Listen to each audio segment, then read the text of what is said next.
1월 16일 금요일 매일 성경 묵상을 시작합니다. 오늘 함께 나눌 말씀은 창세기 11장 1절에서 9절입니다.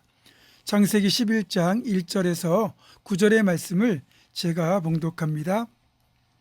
온 땅의 언어가 하나요 말이 하나였더라. 이에 그들이 동방으로 옮기다가 신할 평지를 만나 거기 거류하며 서로 말하되 자 벽돌을 만들어 견고히 굽자 하고 이에 벽돌로 돌을 대신하며 역청으로 진흙을 대신하고 또 말하되 자 성읍과 탑을 건설하여 그 탑 꼭대기를 하늘에 닿게 하여 우리 이름을 내고 온 지면에 흩어짐을 면하자 하였더니 여호와께서 사람들이 건설하는 그 성읍과 탑을 보려고 내려오셨더라. 여호와께서 이르시되 이 무리가 한 족속이요 언어도 하나이므로 이같이 시작하였으니 이후로는 그 하고자 하는 일을 막을 수 없으리로다. 자 우리가 내려가서 거기서 그들의 언어를 혼잡하게 하여 그들이 서로 알아듣지 못하게 하자 하시고 여호와께서 거기서 그들을 온 지면에 흩으셨으므로 그들이 그 도시를 건설하기를 그쳤더라. 그러므로 그 이름을 바벨이라 하니 이는 여호와께서 거기서 온 땅의 언어를 혼잡하게 하셨음이니라. 여호와께서 거기서 그들을 온 지면에 흩으셨더라. 아멘. 오늘 본문까지가 성경에 나타난 인류 보편, 인류 공통의 역사 기록입니다. 이후로는 셈으로부터 시작되어 아브라함이 태어나기까지의 족보가 시작되고 12장부터는 아브라함을 통해 새롭게 펼치시는 하나님의 구속사가 시작됩니다.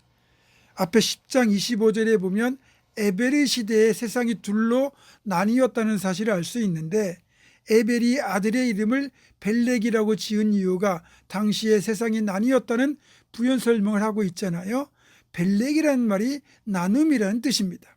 추측해보면 홍수 이후에 방주에서 나온 노아의 가족들이 아라랏산 근처에 모여 살다가 다시 생육하고 번성하면서 인구가 엄청난 숫자로 불어났을 것이고 그 중에 일부 아마도 야벳의 자손으로 추정되는 사람들이 집단으로 아라랏산 동쪽에 있는 산을 넘어 이주하기 시작했던 것 같습니다.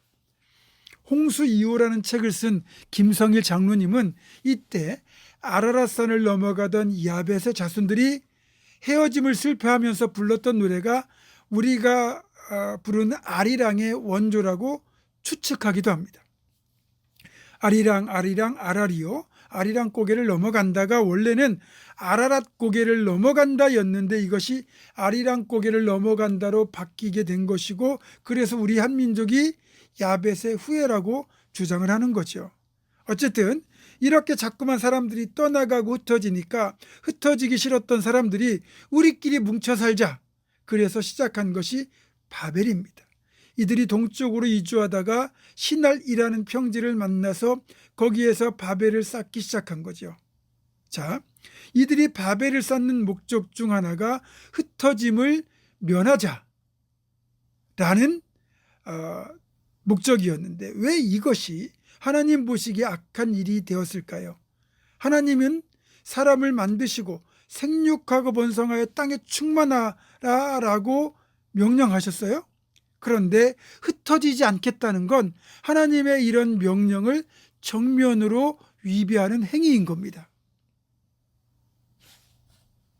그리고 이것보다 더 심한 죄악은 바로 하나님 대신에 자신들의 이름을 내려고 했던 행위입니다.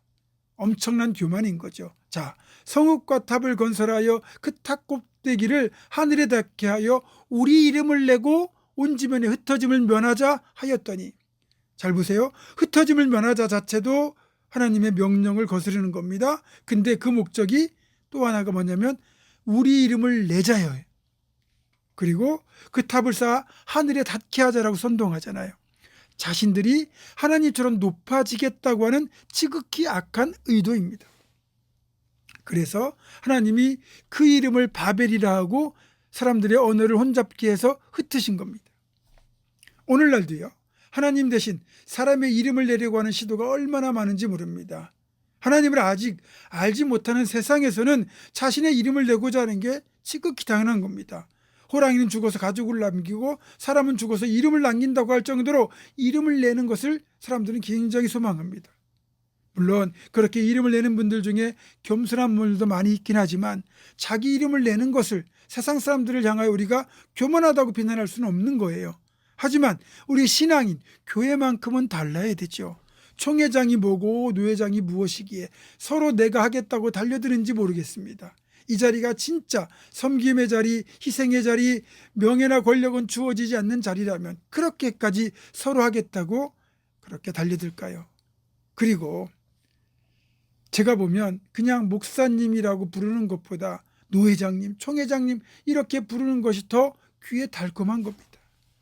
또 어느 교회에서는요, 담임 목사를 부를 때 따로 당회장님이라고 부른답니다. 담임 목사라는 말보다 당회장님이라는 말이 더 좋아 보이는 모양이에요. 실제로 강남에 있는 대형 교회의 경우 정말 기업의 회장이나 굵직굵직한 단체의 회장님들이 많이 출석하다 보니 목사님도 일종 회장인 당회장님으로 불러야 격이 맞는다는 그런 우스갯소리도 있습니다. 또 요즘은 담임 목사를 위임 목사라고 부르는 교회가 많아졌습니다. 위임받지 못한 목사를 우리가 임시 목사라고 예전에 불렀거든요. 이런 분들은 3년마다 연임 신청을 해야 됩니다. 성도들의 동의를 받아 연임 신청을 해야 되는데 그런 이제 임시 목사가 아니라 은퇴할 때까지 담임 목사의 신분이 보장된 위임 목사라는 것을 드러내려고 위임 목사라고 부르는 경우가 많아요.